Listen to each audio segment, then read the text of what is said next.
حضرت خالد بن ولید رضی اللہ تعالیٰ عنہ بہت بڑے عرب کے جنگجو تھے، اور اسلام قبول کرنے سے پہلے یہ اسلام کے بڑے سخت مخالف بھی تھے۔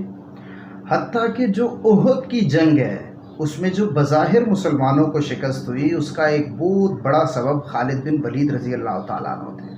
اور خالد بن ولید خود بہت بہادر تھے، اور عام طور پر بہادروں کے دوست بھی بہادر ہوتے ہیں۔ تو خالد بن ولید نے اسلام قبول کر لیا تو ان کے پرانے دوستوں نے پوچھا کہ خالد کیا وجہ ہے کہ آپ جیسے بہادر جنگجو نے اسلام قبول کر لیا؟ تو کیا ایسی چیز تھی جس نے آپ کو متاثر کر دیا؟ ہمیں بھی کوئی ایسی دلیل دیں کہ ہم بھی اسلام قبول کر لیں۔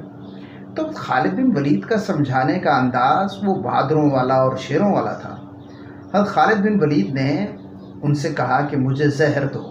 پرانے وقتوں میں لوگ اپنے پاس زہر رکھتے تھے کہ جنگ میں اگر کہیں دشمن کے قبضے میں آ گئے تو فوراً زہر پی لیں گے اور جان چلی جائے گی اور دشمن گرفتار نہیں کر پائے گا۔ تو انہوں نے زہر پکڑایا۔ حضرت خالد بن ولید نے کہا کہ یہ تمہارا زہر ہے، یہ دیکھو، یہ میں پیوں گا اور مروں گا نہیں، زہر پینے سے پہلے بتا رہے ہیں۔ اور حضرت خالد بن ولید نے کیا بسم اللہ الرحمن الرحیم اور زہر پی گئے اور نہیں مرے۔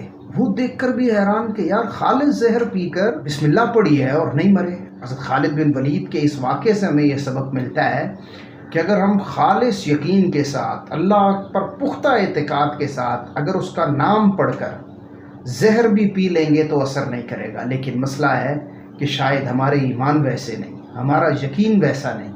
اگر ویسا یقین ہو تو پھر کوئی زہریلی چیز اللہ کے نام کے مقابلے میں ہم پر اثر نہیں کر سکتی۔